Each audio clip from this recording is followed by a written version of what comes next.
Hello dear students, मैं Ashutosh Patidar Gurukul agree academy के YouTube online platform पर सभी स्टूडेंट्स का वेलकम करता हूं। डियर स्टूडेंट्स, आज हम लोग एमपीपीएटी के 2012 के प्रीवियस एग्जाम पेपर के बारे में बात करेंगे। जिस भी बच्चे ने एमपीपीएटी के प्रीवियस पेपर 2008, 9, 10 और 11 का एग्जाम पेपर नहीं देखा है तो वो पहले गुरुकुल एग्री एकेडमी के यूट्यूब चैनल पर जाकर प्रीवियस वीडियोस को वॉच कर सकते हैं। ये वीडियो मैं आपके लिए हिंदी और इंग्लिश दोनों ही लैंग्वेज में लेके आया हूँ।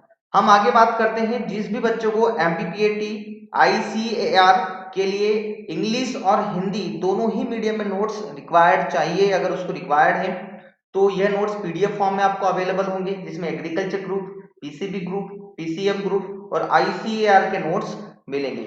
जिस भी बच्चे को रिक्वायर्ड है वो कांटेक्ट नंबर पर व्हाट्सएप मैसेज या कॉल कर सकते हैं। 7974741884 पर कॉल एंड व्हाट्सएप मैसेज भी कर सकते हैं। तो चलिए हम लोग स्टार्ट करते हैं। आज का लर्निंग मोटिवेशन दे रखा है कि मैदान में हारा हुआ इंसान फील्ड से जीत सकता है, लेकिन मन से हारा हुआ इंसान कभी नहीं जीत सकता। ये लर्निंग मोटिवेशन आपकी एग्जाम की तैयारी के लिए बूस्टिंग करने का काम करेगा। जिस भी स्टूडेंट्स ने गुरुकुल एग्री एकेडमी के यूट्यूब चैनल को सब्सक्राइब नहीं किया है तो पहले उसको सब्सक्राइब करें, ताकि आपको अपडेट और नोटिफिकेशन टाइमली मिलती रहेगी। तो हम लोग इसमें एग्रीकल्चर के क्रॉप प्रोडक्शन, फसल उत्पादन के 50 क्वेश्चन और animal husbandry and poultry farming के 50 क्वेश्चंस कवर करेंगे। इस तरह हम लोग कंप्लीट 100 एग्रीकल्चर क्वेश्चंस को कवर करेंगे। पहला हमारा क्वेश्चन दे रखा है कि जो कि मुख्य रूप से उगाई जाने वाली किस्म होती है, most commonly cultivated barley variety is 2 row barley, 4 row barley, 6 row barley और इरेगुलर रो। तो हमें पता होना चाहिए कि जो 6 रो बार्ले होती है, हम ज्यादातर फार्मर इसी को ग्रो करते हैं, जिसको हम 6 कतौर वाली जो के नाम से जानते हैं। तो इसका जो राइट आंसर होगा option number C. Then next question है कि भारत में संकर मक्का की औसत जलमांग सेंटीमीटर प्रति हेक्टेयर होती है। The average water requirement centimetre पर हेक्टेयर ऑफ हाइब्रिड मेज इन इंडिया। ये पूछ रहा है कि जो मक्का है, जो हाइब्रिड मेज है, उसकी वाटर रिक्वायरमेंट एवरेज कितनी होती है। तो हमें पता होना चाहिए 70 से 80 सेंटीमीटर पर हेक्टेयर हाइब्रिड मेज की वाटर रिक्वायरमेंट होती है। तो इसका जो राइट आंसर होगा आपका option number B. Next question है, सिंचित दशाओं में गेहूं की बोनी किस्मों की बीज दर है।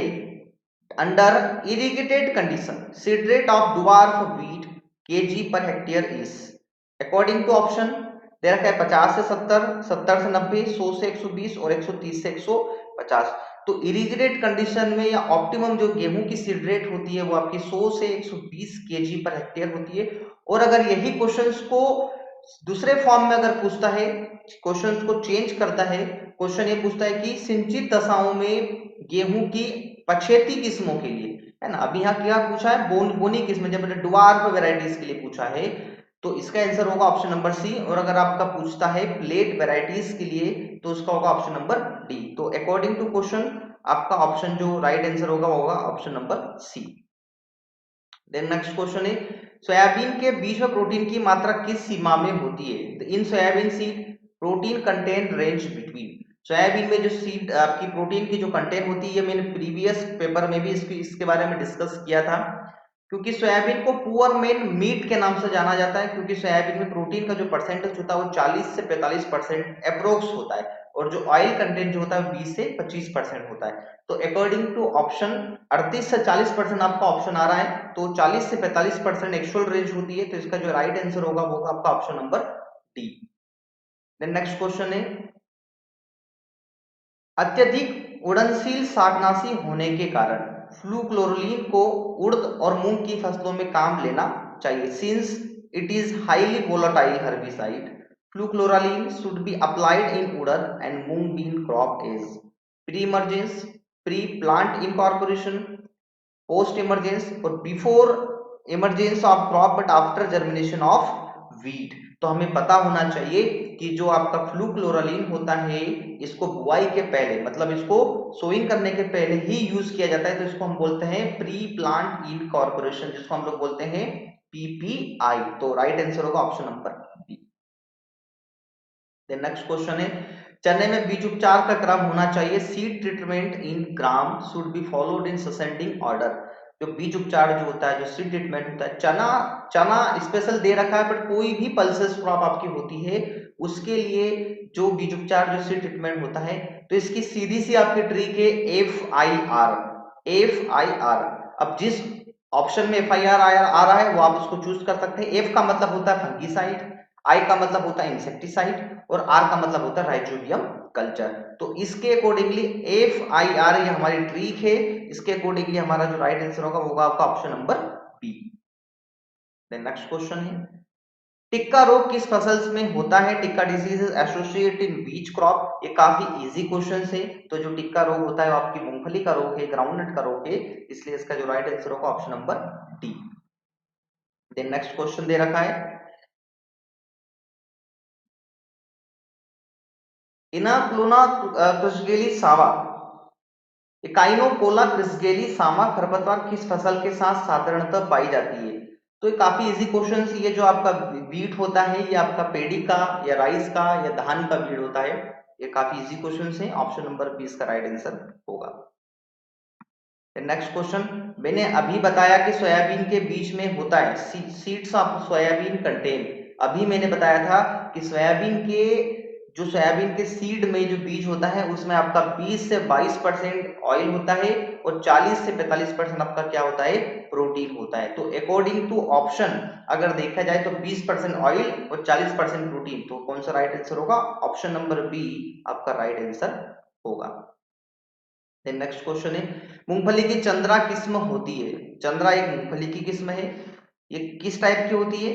बंच टाइप की होती है, semi dwarf, semi spreading type, spreading type और इरेक्ट टाइप। तो जो मूंगफली की जो चंद्रा किस्म होती है ये आपकी स्प्रेडिंग टाइप होती है, मतलब एक विस्तारी किस्म होती है जो फैलती है ना, तो इसको बोलते हैं हम लोग स्प्रेडिंग टाइप। इसका राइट आंसर होगा option number C.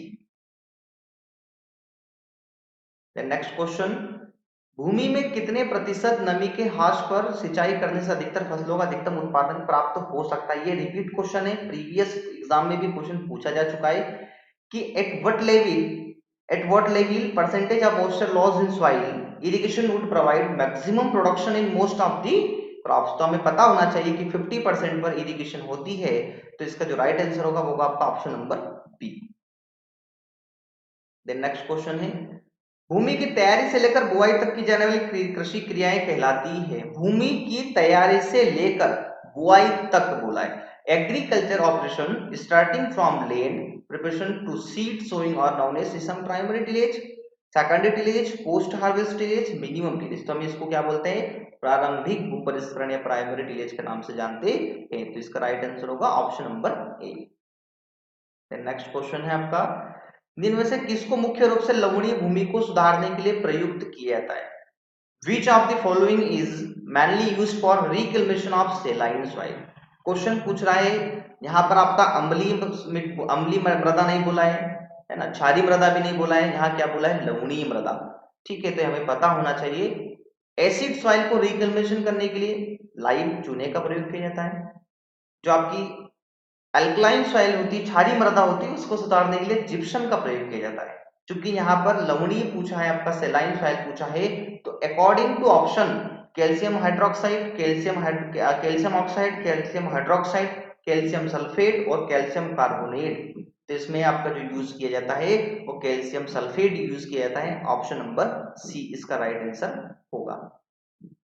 Next question है, गहरी जुताई हेतु उपयोग में लाए जाने वाले उपकरण को कहते हैं? The implement use for deep plogging. जो डीप प्लॉगिंग जो गहरी जुताई होती है उसके लिए हम लोग किसका यूज करते हैं? Mouldboard plough, disc harrow, spike tooth harrow.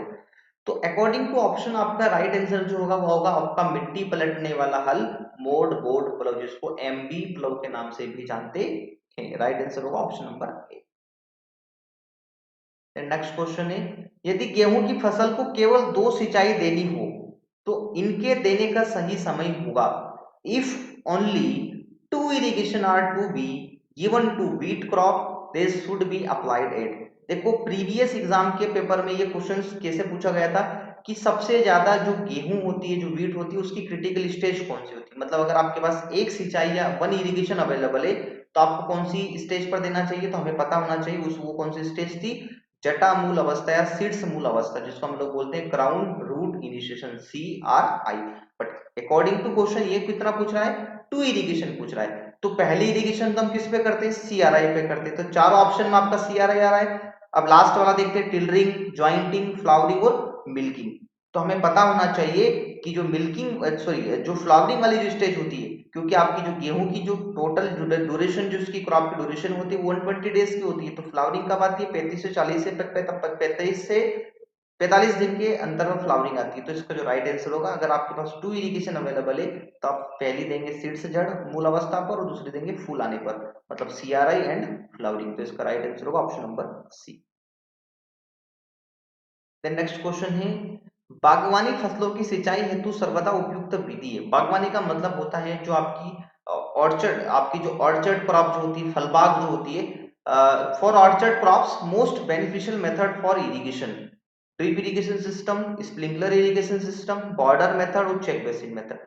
तो ये काफी इजी क्वेश्चन है, डायरेक्ट क्वेश्चन है। जो ऑर्चर्ड क्रॉप जो होती है, जो हॉर्टिकल्चर जो क्रॉप्स होती है, उनके लिए हम ड्रिप इरिगेशन मेथड का यूज करते हैं। तो ऑप्शन नंबर ए इसका राइट आंसर होगा।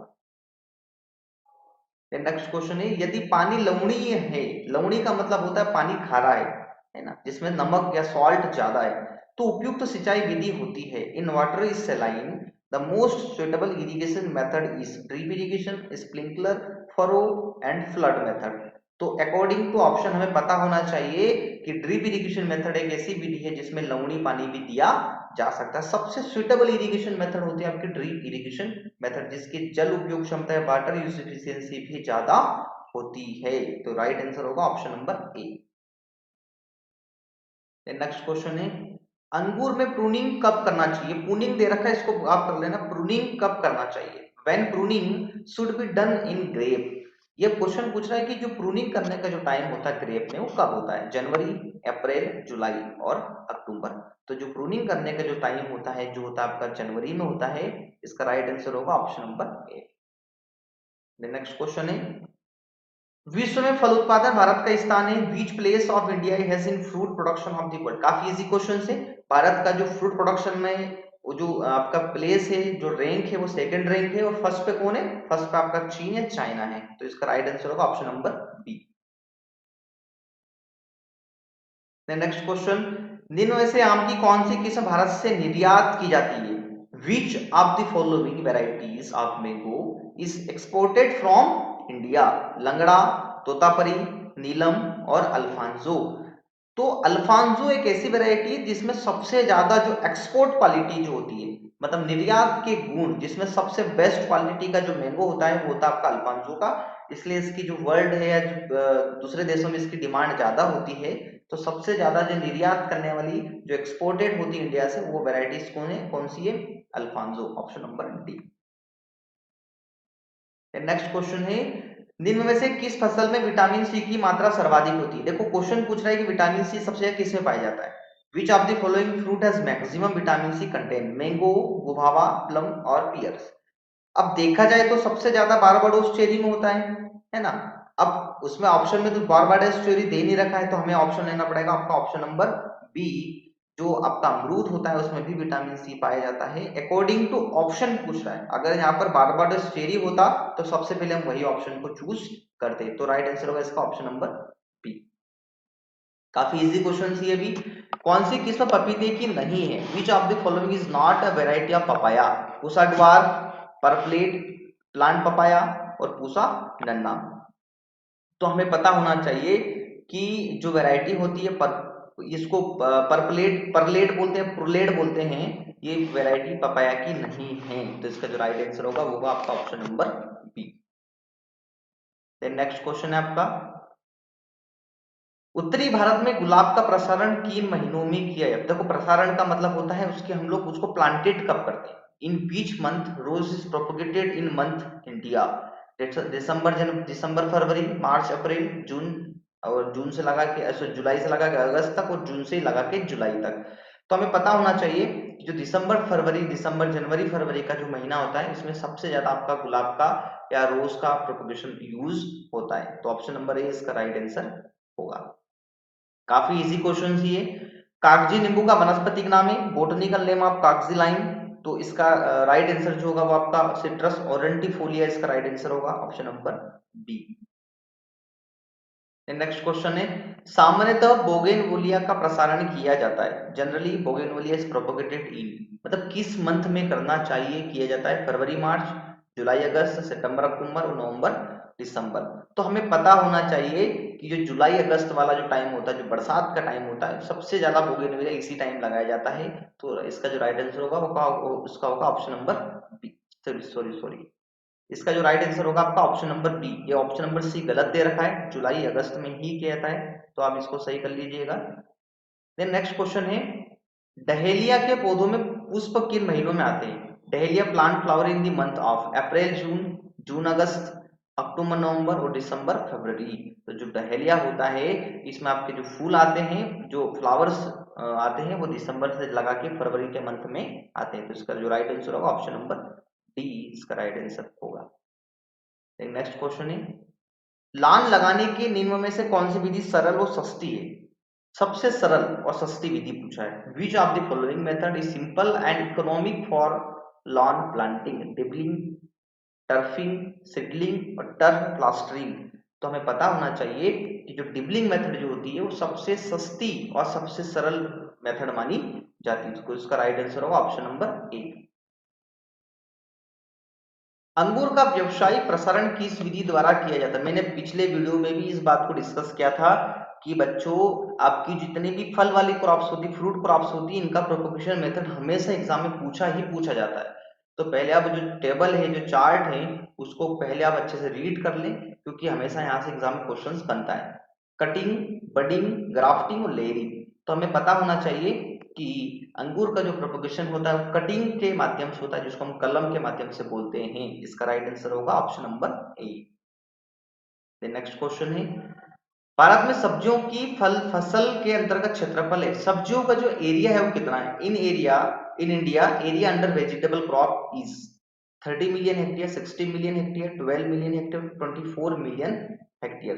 तो 29 में जो राइट आंसर होगा वो आपका option number B, 60 million hectare आपका वेजिटेबल के अंडर एरिया कवर होता है। तो राइट आंसर होगा ऑप्शन नंबर बी।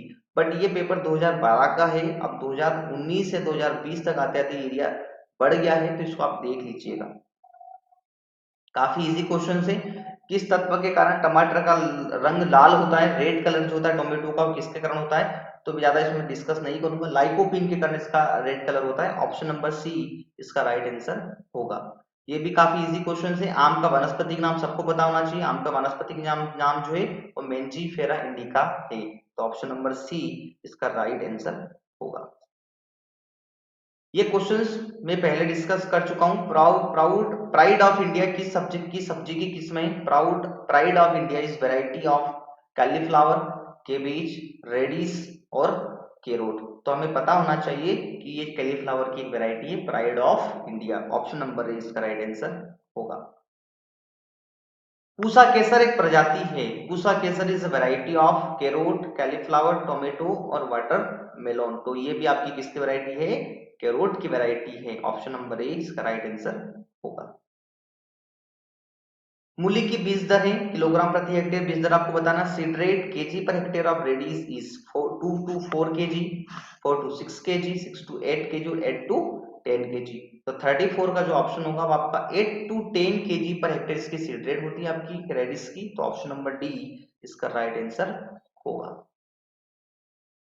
पंजाब छुआरा एक संकर किस्म है। ये भी काफी इजी क्वेश्चन और काफी रिपीट क्वेश्चन है। पंजाब छुआरा जो वैरायटी आपकी टमाटर की वैरायटी होती है टोमेटो की। तो इसका ऑप्शन जो है राइट आंसर होगा option number D.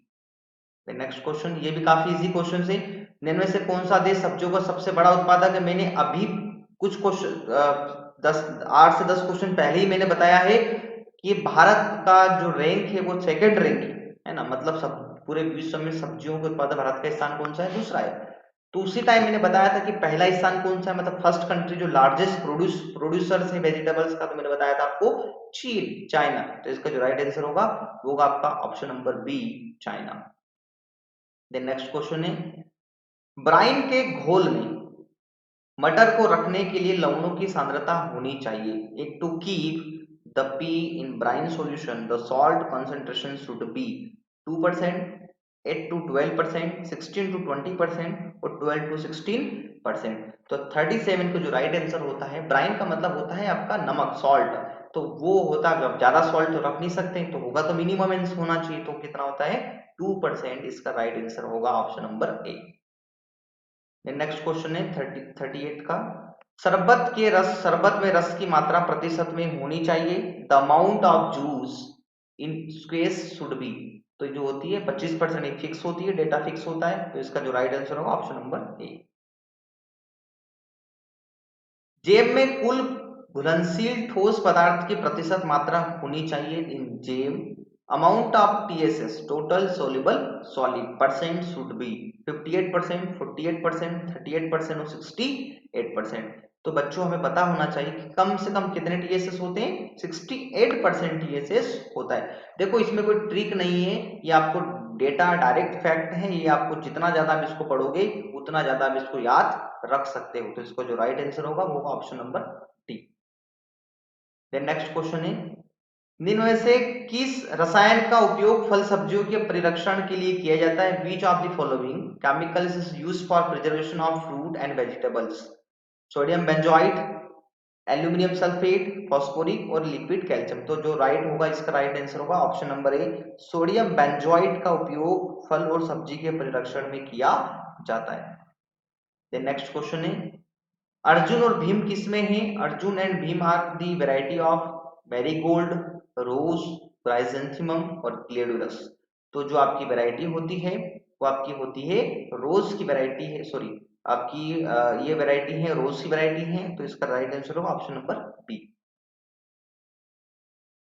Then next question है, निम्न में से कौन सा फल जेली बनाने के लिए सबसे सुटेबल होता है। Which of the following fruit is suitable for jelly making. Jelly वाला जो चैप्टर होता है ना आपका फ्रूट एंड वेजिटेबल प्रिजर्वेशन, आप उसमें देख लीजिएगा। तो जेली बनाने के लिए सबसे अच्छी जो जेली बनती है आपकी, वो किसकी बनती है, अमरूद, गुआवा की सबसे सुटेबल फ्रूट माना जाता है। तो राइट आंसर होगा ऑप्शन नंबर बी।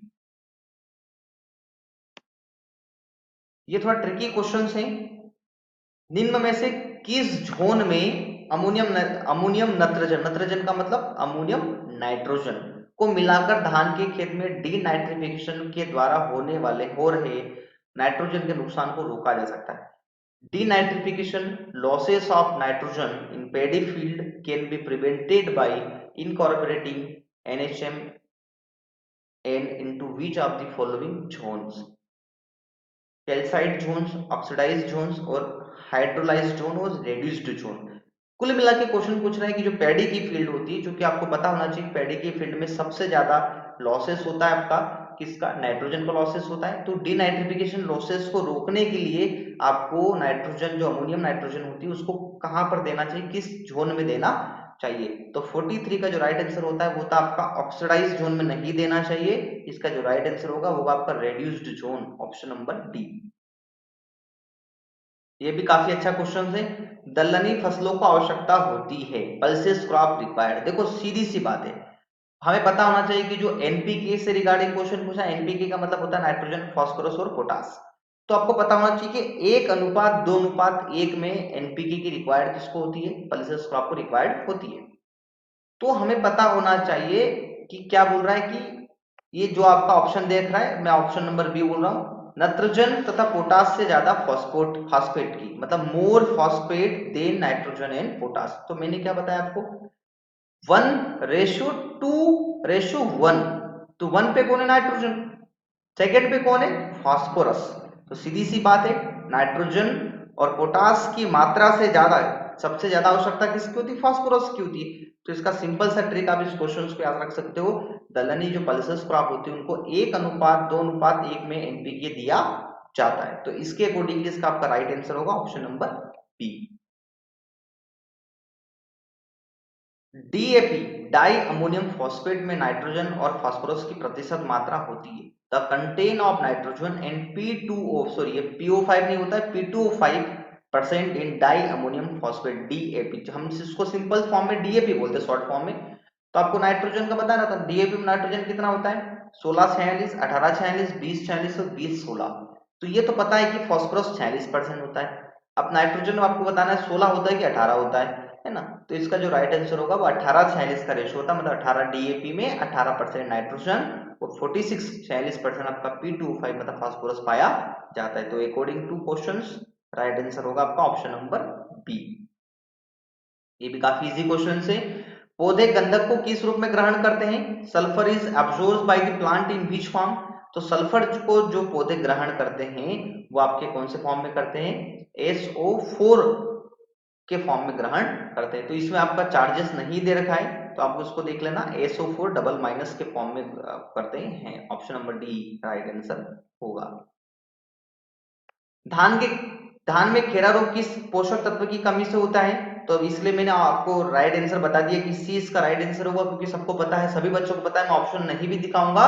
तो धान में जो खेरा रोग होता है वो किसकी, जिंक की कमी से होता है। तो इसका जो राइट आंसर होगा ऑप्शन नंबर सी, जिंक। ये भी काफी इजी क्वेश्चन है। इसमें बोल रहा है आपका कि निम्न में से किसमें देखो नत्रजन का मतलब नाइट्रोजन का अधिकतम प्रतिशत पाया जाता है? कौन सी खली है? In which of the following nitrogen found in maximum percent? ये सब आपके सामने खली दे रखी, मूंगफली की खली, सरसों की खली, अरंडी की खली और महुआ की खली। तो सबसे ज्यादा आपकी जो मूंगफली की खली जो होती है उसमें सबसे ज्यादा नाइट्रोजन पाई जाती है, यह होती है 7.2% के अप्रोक्स में या 7.3% के अप्रोक्स में पाई जाती है। तो ग्राउंडनट केक इसका राइट आंसर होगा ऑप्शन नंबर ए।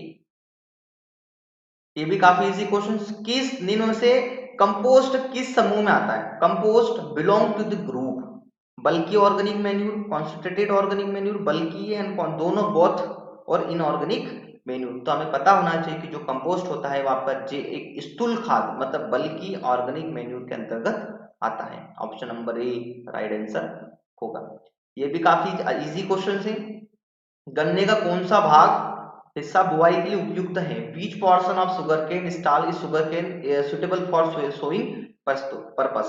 तो जो गन्ना होता है, जो शुगर केन होता है, उसमें अपर 1/3, lower 1/3, upper half, lower half. तो 50 का जो राइट आंसर होगा आपका ऑप्शन नंबर ए, क्योंकि जो शुगर केन में जो सोइंग पर्पस से यूज होता है वो अपर पार्ट यूज होता है, मतलब बोल सकते हैं अपर 1/3। राइट आंसर ऑप्शन नंबर ए। तो बच्चों इस तरह से हमने फसल उत्पादन क्रॉप प्रोडक्शन के 50 क्वेश्चंस डिस्कस कर लिए हैं। हम आगे बात करते हैं आपके एनिमल हस्बेंड्री के पशुपालन के क्वेश्चंस दे रखे हैं। प्रजनन की वह विधि जिसमें उन्नत नस्ल के नर पशु का भारतीय मादा पशु संभोग कराया जाता है क्या कहलाता है? The mating of male of an improved breed to the female of indigenous breeds is called. उसको हम लोग क्या बोलते हैं? उसको क्या outbreeding, cross breeding, line breeding और ग्रेडिंग अप। तो सिंपल सी बात है, ये डेफिनेशन है, ग्रेडिंग अप की डेफिनेशन यही होती है। तो इसका जो राइट आंसर होगा option number D is right answer. Next question है। इस क्वेश्चन में ऑलरेडी मैं पहले डिस्कस कर चुका हूं कि गाय का औसत ड्राई मैटर इनटेक है, the average dry matter intake of kettle, मतलब कुल मिला के उसको कितना ड्राई मैटर देना चाहिए? शारीरिक भार का 1%, 1.5%, 2.5%, 3.5%। शारीरिक भार मतलब होता है बॉडी वेट का। तो कितना परसेंट हम लोग को देना चाहिए? तो हमें देना चाहिए जो भी आपकी काव है उसका जो भी बॉडी वेट होगा उसका 2.5% हमको ड्राई मैटर देना चाहिए। तो राइट आंसर होगा आपका option number C. Next question, जुगाली करने वाले पशु NPN का मिश्रण का भी प्रयोग कर सकते हैं क्योंकि इनमें होता है the ruminants can utilise NPN components because of enzymes, acids, bile juice और माइक्रोबियल फर्मेंटेशन। तो इसका जो राइट आंसर होगा वो होता है आपका option number D, microbial fermentation. Right answer option number D. देख नेक्स्ट क्वेश्चन है, फलियों में निम्न पोषक तत्व बहुतायत मात्रा में पाया जाता है। The legume are rich in the following nutrients. Simple सी बात हमें पता होना चाहिए कि जितनी भी दाल वाली क्रॉप्स होती है, जो लेग्यूम्स क्रॉप होती है, उनमें सबसे ज्यादा प्रोटीन पाया जाता है। तो अकॉर्डिंग टू क्वेश्चंस हमारा आंसर क्या होगा? प्रोटीन और लवण। Option number D. Next question है, गाय के दूध में केसिन की मात्रा होती है, the casein content of cow milk is, तो 55 का जो राइट आंसर होगा वो आपका होगा ऑप्शन नंबर ए 2%। काफी इजी क्वेश्चन है ये। क्वेश्चन भी ऑलरेडी पहले डिस्कस कर चुके हैं कि पशुओं को हाथ से धोने की सबसे सर्वोत्तम विधि कौन सी, the best manual method for milking dairy animal is full hand method, stripping, knuckling method और नन ऑफ दीज। तो 56 का जो राइट आंसर होगा फुल हैंड, मतलब संपूर्ण हाथ की जो विधि होती है उसका सबसे ज्यादा सर्वोत्तम मानी जाती है। तो राइट आंसर होगा option number A. Next question है, गाय के दूध का सामान्य पीएच कितना होता है, तो normal pH of cow milk is, तो हमें सिंपल सी बात हमें पता होना चाहिए कि 6.4 टू 6.6 आपका इसका पीएच होता है। तो जो राइट आंसर होगा वो आपका option number B. Next question है, गलघोटू बीमारी फैलती है, जो एचएस जो होती है आपकी वो डिसीज किससे ट्रांसमिटेड होती है ना, मतलब टेम्परेचर क्या है इसका। शायद आई थिंक ये क्वेश्चन गलत दे रखा है क्योंकि किससे फैलती है, तो जो एचएस जो होती है हमें पता होना चाहिए। ये आपका option number A B C D, ये तो गलत दे रखा है। ठीक है, तो मैं 58 क्वेश्चंस को रॉन्ग कर रहा हूँ। चलिए हम लोग नेक्स्ट क्वेश्चन पे चलते हैं। पानी मिलाने से दूध का अपेक्षित घनत्व हो जाता है, मतलब घट जाएगा, बढ़ जाएगा, क्या होगा। By addition of water the specific gravity of milk is increased, decreased या आपका अनचेंज्ड या नन ऑफ दीस। तो 59 का जो राइट आंसर होगा लोअर्ड होगा, क्या होगा, कम हो जाता है। अगर आपने दूध में पानी मिला दिया है तो उसका जो स्पेसिफिक ग्रेविटी वो कम हो जाती है। Option number B is the right answer. Next question है आपका, जेबू केटल में पहला सिंह का छल्ला किस उम्र में दिखता है। In zebu cattle the first horn ring appear at the age of 2 year, 4 year, 3 year, 6 year. तो हमें पता होना चाहिए कि जो पहला छल्ला दिखाई देता है वो आपका कब दिखाई देता है, लगभग लगभग 2.5 से 3 साल के अंदर भी दिखाई देता है। जिसका राइट आंसर होगा ऑप्शन नंबर सी 3 ईयर। 61 वाला क्वेश्चन है आपका, यदि एक मवेशी के चार सींग के छल्ले, मतलब उसके सींग पर कितने छल्ले, चार, तो उसकी आयु होगी, if 4 horn ring are present in cattle the what will be the appropriate age, 6 year, 8 year, 9 year और 11 ईयर। तो 61 का जो राइट आंसर होगा वो आपका होगा 6 ईयर। इसमें देखो सिंपल सी बात है, ट्रिक बताएंगे आपको हम लोग कि जितने भी रिंग हो, मतलब जितने भी हॉर्न रिंग हो, चाहे वो 5 हो 2 हो, आप उसमें +2 ऐड कर दीजिएगा। कितने, +2। तो 4 रिंग अगर है तो +2 ऐड करेंगे तो इसका जो राइट आंसर होगा वो क्या होगा, 6 होगा। तो इस तरह से ट्रिक आपको काम आएगी। अगर 2 हॉर्न पूछा है तो उसमें उसकी एज कितनी होगी आपकी, 4 ईयर होगी। पर यहाँ पर कितने पूछे, 4 रिंग पूछी हॉर्न पर, तो इसका राइट आंसर होगा 6 years, option number A. Next question है 62, वयस्क मवेशी के कुल चिक टीथ होते हैं, द नंबर ऑफ चिक teeth present in adult cattle is 20, 24, 32 और 28। तो 62 में कितने होते हैं, हमें पता होना चाहिए कि जो चीक वाले जो टीथ होते हैं वो कितने होते हैं आपके, 24 होते हैं। ऑप्शन नंबर बी इसका राइट आंसर होगा। क्रीम को बिनोला के इकट्ठे हुए वसा का सघन समूह कहलाता है। A fat concentrate which is obtained by churning cream and gathering the fat into a compact mass is called cheese, butter, butter oil और घी। तो उसको हम लोग क्या बोलते हैं, उसको हम लोग बोलते हैं बटर, मक्खन जिसके नाम से जाना जाता है। इसका राइट आंसर होगा option number B. Next question है, दिन में से किस विटामिन का अंडे में अभाव होता है। क्वेश्चन पूछ रहा है अंडे का अभाव पूछा है ना, अंडे में कौन सी विटामिन की कमी होती है ना। तो vitamin A, vitamin B, vitamin D और विटामिन सी। तो सिंपल सी बात है, एक में विटामिन सी की ही डिफिशियंसी होती है, जिसका राइट आंसर होगा आपका 64 का option number D. Fowl cholera किस कारण से होता है, fowl cholera is caused by, है ना, अब इसमें दे रखा पास्चुरेला बल्टोसीट, है ना, एसेरिकिला कोली और साल्मोनेला गेलिनेरम और नन ऑफ दीस। तो जो आपकी एफसी जो होती है, फाउल कोलेरा जो डिसीज होती है केटल्स में, वो आपकी होती है पास्चुरेला मल्टोसीडा के कारण होती है। Option number A.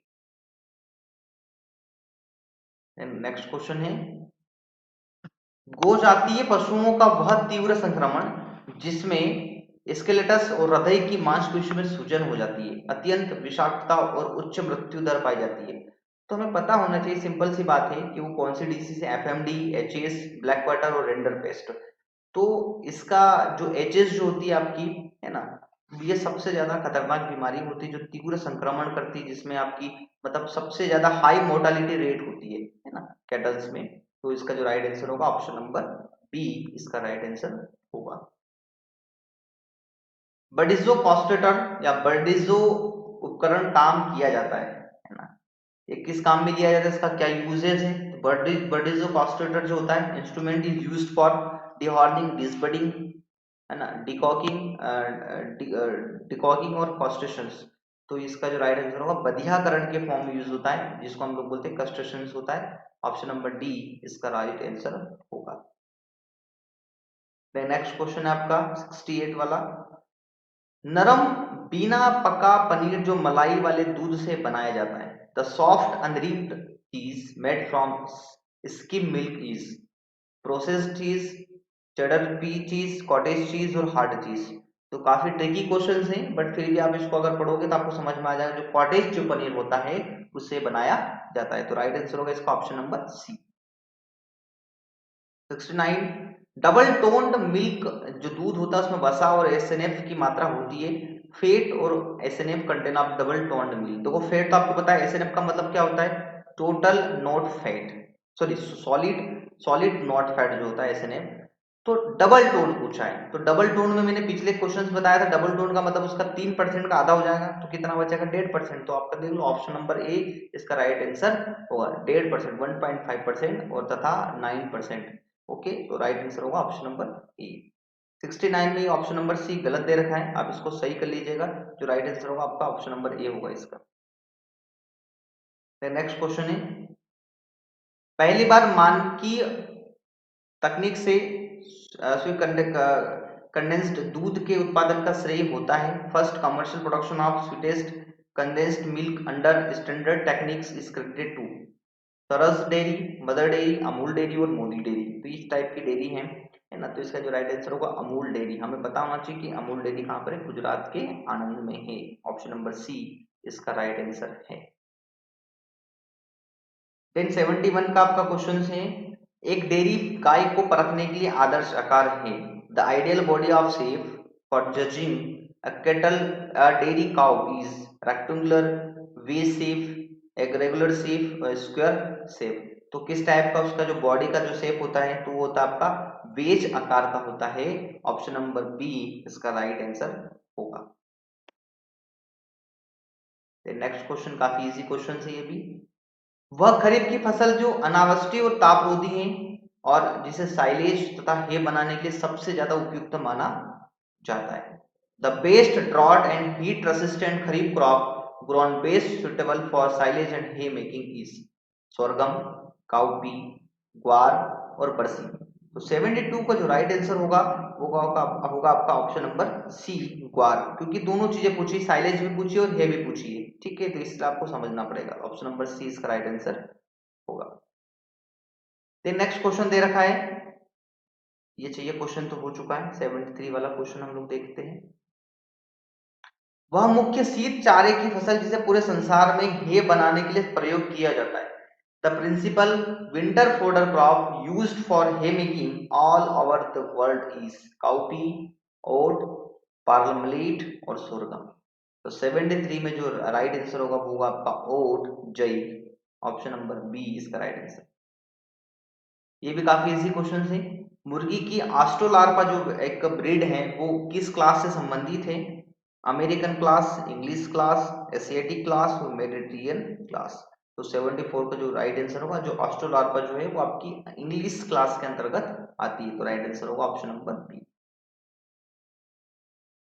Next question है आपका 75 का, अंडे में पहला फर्टिलिटी परीक्षण इंक्यूबेटर में रखने कितने दिन बाद करना चाहिए, in egg first fertility test is done after how much days egg kept in incubator.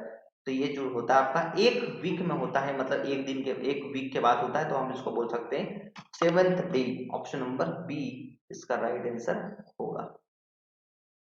Next question है 76 का, निम्न में से कौन सी मुर्गी की नस्ल एशियन क्लास से संबंधित है? पहले आपका इंग्लिश क्लास पूछ लिया, अब एशियन क्लास पूछा है। तो Brahma, leghorn, are I R I R I R और ऑस्ट्रोलार्पत। ऑस्ट्रोलार्पत इंग्लिश की हो गई है तो आउट हो जाएगा आपका। तो 76 का जो राइट आंसर क्या होगा? ऑप्शन नंबर ए, ब्रह्मा आपकी एक एशियन वेराइटी, एशियन ब्रीड मानी जाती है। ऑप्शन नंबर ए। साइलेज बनाने के लिए फसल में नमी की मात्रा कितनी होना चाहिए? For silage making the moisture contain in the crop should be 0 to 8%, तो 0 to 10%, 10 to 20, 40 to 45, 60 to 65।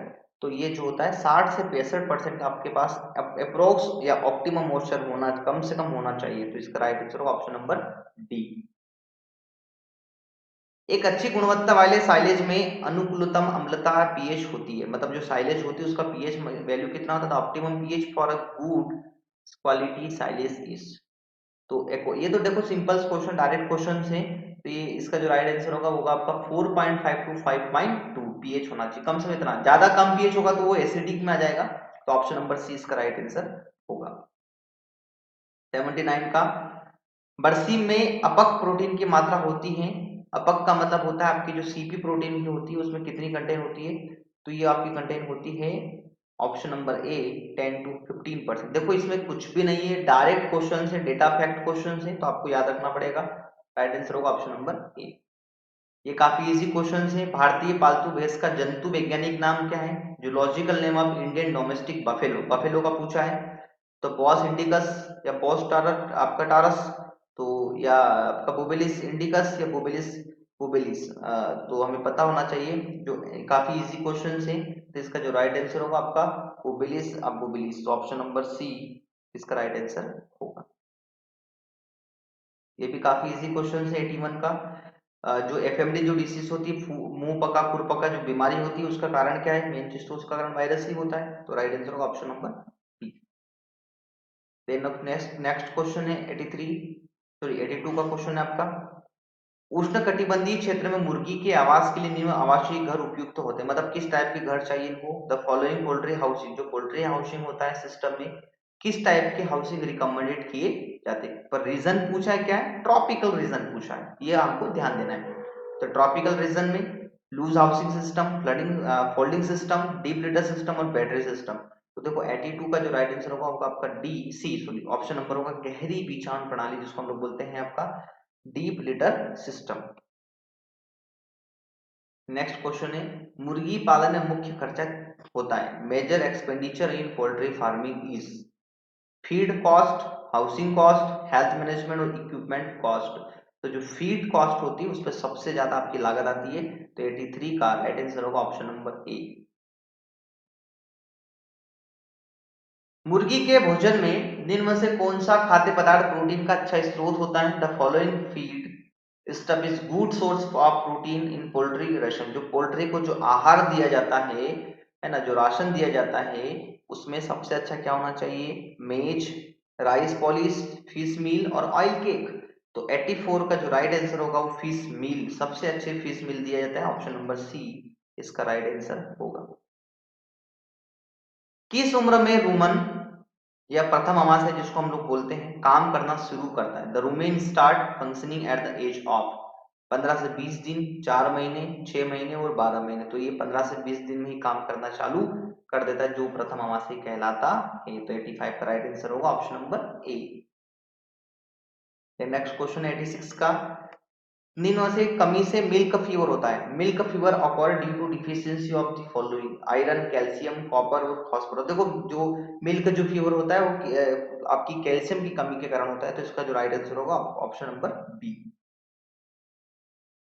87 का है आपका, भैंस में कितने दूध उत्पादन के लिए किलोग्राम अतिरिक्त दाना दिया जाता है? 1 kg of extra concentration is given to buffalo for production of how much milk, मतलब कितने लीटर पर आपको एक्स्ट्रा 1 किलो दाना देना है? तो ये आपका 2 लीटर पर आपको दाना दिया जाता है। तो 87 का जो राइट आंसर होगा वो होगा आपका 2 लीटर, ऑप्शन नंबर बी। 88 का आपका होगा 88 का, सांड के चयन की विधि है। The selection method for bull is score card method, progeny test और आपकी जो दंत विन्यास जो होती है वो, है ना। तो none ऑफ दिस, तो हमें पता होना चाहिए कि जो स्कोर कार्ड जो मेथड होती है जिसमें पर्टिकुलर अंग के जो पार्ट, बॉडी पार्ट जो होता है उसका स्कोर कार्ड एक होता है, तो उसके अकॉर्डिंगली आपकी जो सिलेक्शंस मेथड होती है सबसे बेस्ट मानी जाती है। तो राइट आंसर होगा ऑप्शन नंबर ए। ये क्वेश्चन ऑलरेडी रिपीट हो चुका है। बेस में औसत गर्भकाल जो गेस्टेशन पीरियड जो होता है बफेलो का वो कितना होता है आपका 310 days. Option number B is the right answer.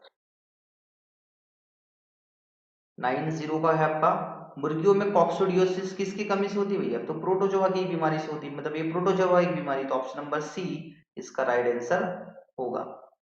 Guy bell की मालवी नस्ल है, Malvi breed of kettle is trout breed, milch breed, dual purpose breed और बीफ ब्रीड। तो 91 का जो है ट्रॉट पर्पस ब्रीड है, मतलब बोझा ढोने वाली नस्ल के नाम से जानते हैं, तो ऑप्शन नंबर ए इसका राइट आंसर होगा। नेक्स्ट क्वेश्चन है गाय बेल में कॉर्नर इंसाइजर किस उम्र में निकलते हैं। In cattle corner incisor are at the age of 2 year, 3 year, 4 year, 5 year. Repeat question है तो ये निकलते हैं 5 ईयर में। ऑप्शन नंबर डी इसका राइट आंसर होगा। सेक्रम का वह भाग जो लॉइन के पीछे से पूंछ के सिरे तक फैला होता है और पुट्ठों को भी शामिल करता है, कहलाता है ना। तो ये क्या पार्ट, कौन सा पार्ट होता है आपका, है ना। तो पीठ बोलते हैं उसको, क्या, लॉइन, क्रूप या डॉग। देखो ये जो आपकी केटल या जो भी आपकी एनिमल होता है, बफेलो होता है, उसका बॉडी पार्ट हो, बॉडी पार्ट अगर आप देखोगे, स्ट्रक्चर देखोगे तो आपको समझ में आएगा। तो 93 का जो राइट आंसर होगा वो होगा क्रूप। ऑप्शन नंबर सी वो क्रूप वाला पार्ट कहलाता है। 94 टांग का वह हिस्सा जो फेटलॉक और कोरोनेट के बीच में होता है वो क्या कहलाता है, तो उसको कैनॉन, सेक, है ना, ड्यूगला और पेस्टर्स बोलते हैं, क्या बोलते हैं। तो 94 का जो आपका राइट आंसर होगा वो होगा पेस्टर्न्स बोलते हैं, पेस्टर्न्स। Option number D. 95 भैंस की किस नस्ल को पंचरत्नी कहते हैं। The following breed of buffalo is called Pancharatni, Murrah, Jafarabadi, Nili Ravi और मेहसाना। तो राइट आंसर होगा option number C, Nili Ravi को पंचरत्नी के नाम से भी जाना जाता है। 96 में वह भारतीय दुधारू गाय जिसके शरीर पर काले और सफेद या लाल या और सफेद अनियमित धब्बे पाए जाते हैं। तो सीधी सी बात है, हमें पता होना चाहिए कि कौन सी है, वो आपकी देवनी जो होती है, देवनी जो आपकी काऊ की ब्रीड है उस पे ये इस टाइप के सिम्टम्स पाए जाते हैं। तो राइट आंसर होगा option number B. Next question है बोझा ढोने वाली गाय की निम्न नस्ल जिसमें गुलाबी और सफेद, मजल, गुलाबी और लाल रंग की आंखें, जिसके सिंग हल्के नीले और गहरी धारियों से युक्त होते हैं, तो वो कौन सी आपकी ब्रीड है ना। तो हमें पता होना चाहिए वो उसको कौन सी ब्रीड है, निमाड़ी, निमाड़ी जिसको हम लोग बोलते हैं। ऑप्शन नंबर सी इसका राइट आंसर होगा। देखिए ये जो आपकी केटल ब्रीड्स हैं, इनके आप इनके केटल ब्रीड्स वाला जो चैप्टर आप उसको पढ़ोगे तो आपको सब चीजें समझ में आ जाएगी कि वो ब्रीड्स किस टाइप की दिखती है, उसके सिम्टम्स क्या है ना। तो इतना परेशान होने की जरूरत आपको नहीं है। देन नेक्स्ट क्वेश्चन है आपका 98 वाला। भारत में सबसे लंबी भेड़ की नस्ल जिसे मांस उत्पादन के लिए मांस उत्पादन के लिए काम लेते हैं, the tallest breed of sheep in India used for mutton purpose, तो वो कौन सी ब्रीड है, नेलोर। ऑप्शन नंबर ए इसका राइट आंसर है। देन सेकंड लास्ट क्वेश्चन 99, बकरी की वह नस्ल जिसके शरीर पर तांबई रंग के धब्बे होते हैं और जो शहरों और कस्बों में दूध के घरों में पालने के लिए सबसे उपयुक्त होती है, तो वो कौन सी नस्ल है, ब्रीड कौन सी है, बर्बरी, जिसको हम लोग बोलते हैं। Option number C right answer, option number C. And last question आपका, वह मुख्य खाल उत्पादन वाली भेड़ की नस्ल जिसके मेमनों को खाल के लिए पाला जाता है ना। तो ये हमें समझने में, जो गारमेंट्स होते हैं, गारमेंट यूज जो करते हैं, the chief pelt breed maintain for lamb pelt use for garments is, तो ये हो गया आपकी कॉरिडेल जो होती है ना, वो ब्रीड यूज होती है। तो इसका जो राइट आंसर होगा, सॉरी, ये कारोकुल जो ब्रीड होती है वो उसका राइट आंसर होता है। तो कारोकुल जो ब्रीड है आपकी, ऑप्शन नंबर बी इसका राइट आंसर होगा। तो बच्चों इस तरह से हमने एग्रीकल्चर के 100 क्वेश्चन, जिसमें फसल उत्पादन के 50 क्वेश्चन और पशुपालन के 50 क्वेश्चन कंप्लीट डिस्कस कर लिए हैं। हो सकता है किसी बच्चों को अगर किसी क्वेश्चंस में प्रॉब्लम लग रही है, क्वेश्चन समझ में नहीं आ रहा है, तो प्लीज आप कमेंट बॉक्स में कमेंट कर दें, क्योंकि मुझे नहीं पता चलेगा कि आपको प्रॉब्लम्स हैं। ये भी हो सकता है कि कुछ किसी क्वेश्चंस के ऑप्शंस में प्रॉब्लम आ रही हो, तो प्लीज आप कमेंट बॉक्स में कमेंट करें। और सबसे बड़ी बात, एक बात मैं आपको बताना चाहूंगा कि अगर आपने स्वाट्स का जो एप्लीकेशन फॉर्म फिल नहीं किया है तो आप पहले उसको फिल करें, क्योंकि उसकी जो लास्ट डेट है आपकी 28 जुलाई दे रखी है, तो ज्यादा टाइम नहीं बचा है। क्यों? क्योंकि उसमें आपकी एडमिशन बीएससी एग्रीकल्चर और बीएससी हॉर्टिकल्चर में एडमिशन होने के चांसेस ज्यादा होंगी। क्यों? क्योंकि आपके उसमें डायरेक्ट ऑनलाइन काउंसलिंग हो रही है। तो चलिए ठीक है, तो आप इसको समझ सकते हैं। और अगर आपने गुरुकुल एग्री एकेडमी के यूट्यूब चैनल को सब्सक्राइब नहीं किया तो पहले इसको सब सब्सक्राइब कर ले, ताकि आपको नोटिफिकेशंस और अपडेट मिलती रहेगी। तो थैंक्स फॉर वॉचिंग दिस